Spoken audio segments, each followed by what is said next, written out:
Have your phone calls with your adult children become painfully short?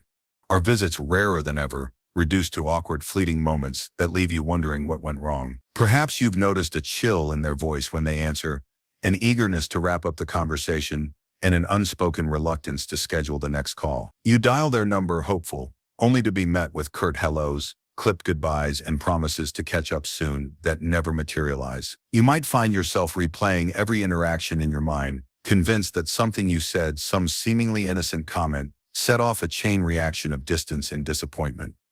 What if I told you the problem isn't what they're doing, but what you might be saying? Today I'll expose 5 toxic phrases that could literally drive your children away, and phrase in 2 is so poisonous it may make them cut you off forever. I've spent years counseling hundreds of families through exactly these breakdowns, guiding parents just like you to recognize the hidden pitfalls in everyday conversations. It might surprise you how common, almost trivial, these phrases are, uttered in moments of loneliness, frustration, or fear, yet they carry an emotional weight capable of shattering the very bonds you cherish. By the end of this video, you'll know which toxic expressions to ditch and what to say instead to rebuild those bonds on a foundation of respect, empathy, and genuine connection. Prepare to transform your communication, reconnect with your children, and reclaim the warmth that has been slipping through your fingertips.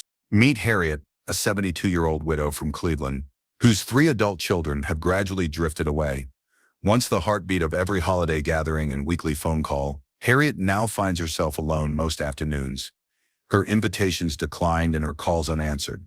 Each unanswered ring sends a pang through her heart. She wonders if she did something wrong, if her children have lost interest, or worse, if they resent her.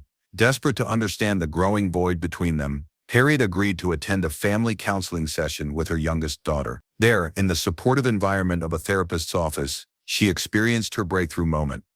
The therapist gently pointed out that certain harmless-sounding phrases Harriet habitually used were actually pushing her children away, phrases she'd never suspected could be destructive. In disbelief, Harriet listened as the counselor explained how these words created guilt, blame, and emotional strain. Determined to repair the damage, Harriet committed to eliminating those toxic expressions from her conversations.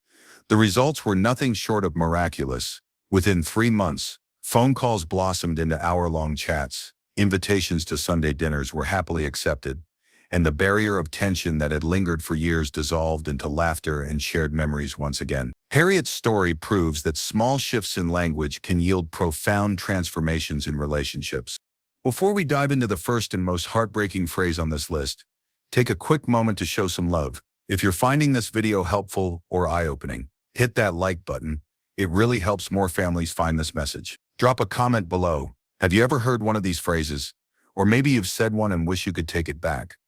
Let's talk about it. Your story might help someone else feel less alone. And if you care about building better relationships across generations, subscribe to our channel and tap the bell icon so you don't miss any of our weekly insights on family wisdom and connection.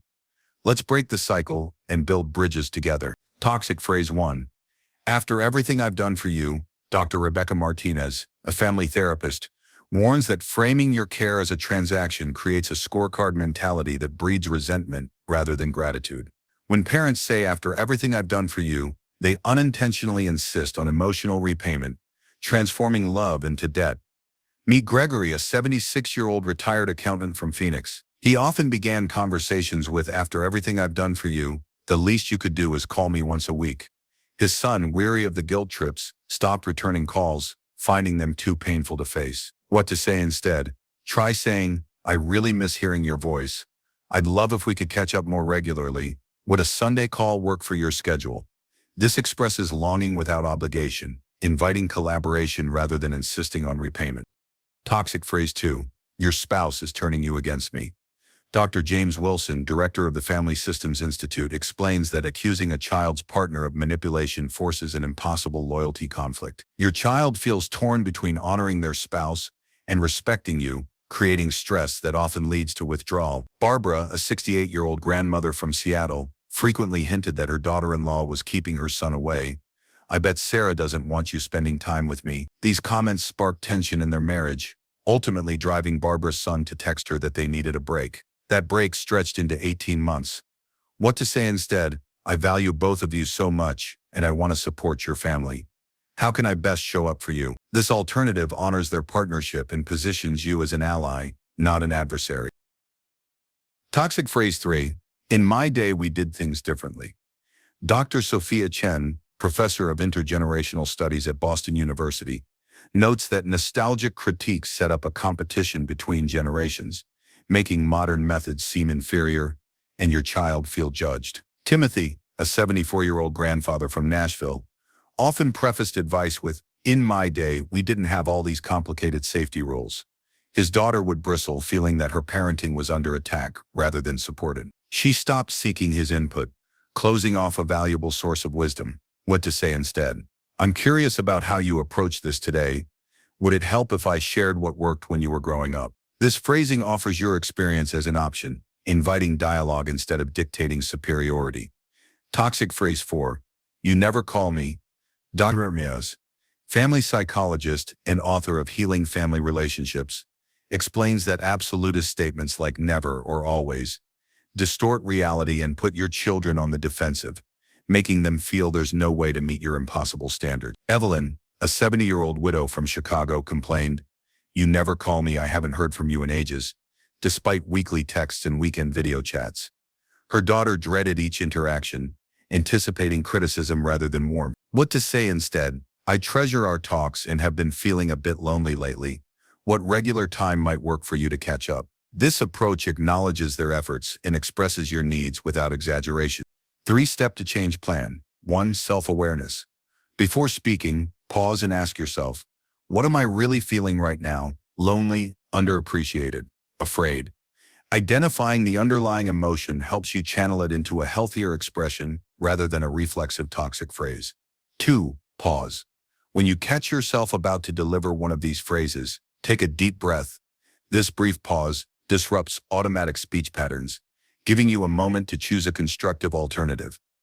3. Express needs directly. Swap out blame and guilt for honest I statements. Instead of "you never visit me," try "I've been feeling lonely and would love to see you more often."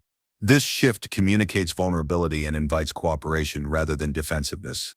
5 positive communication strategies. 1. Express appreciation. Make it a habit to acknowledge specific actions. Thank you for sending those photos of the grandkids. They brighten my day. Genuine gratitude reinforces positive behavior and reminds your children of the joy you feel in connection. 2. Respect boundaries. Recognize that adult children juggle careers, families, and personal lives. Asking what times work best for you shows respect for their schedule and reduces pressure. 3. Show interest.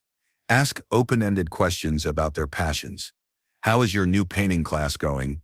Demonstrating curiosity about their lives builds intimacy and affirms their individuality. 4. Make conversations joyful. Share uplifting stories, memories, or humorous anecdotes instead of complaints. Laughter creates bonds and signals that interactions with you are a source of positive emotion. 5. Offer support. Position yourself as a helpful resource. If you ever need advice on home repairs, I'm just a call away.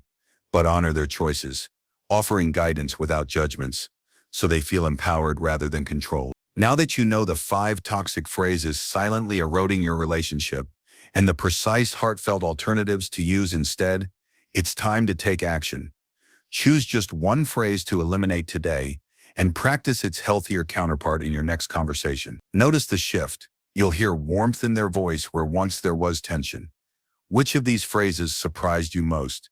Comment below. I'd love to hear your experiences. If you found this guidance helpful, please hit like and subscribe for more insights on strengthening family bonds in your golden years.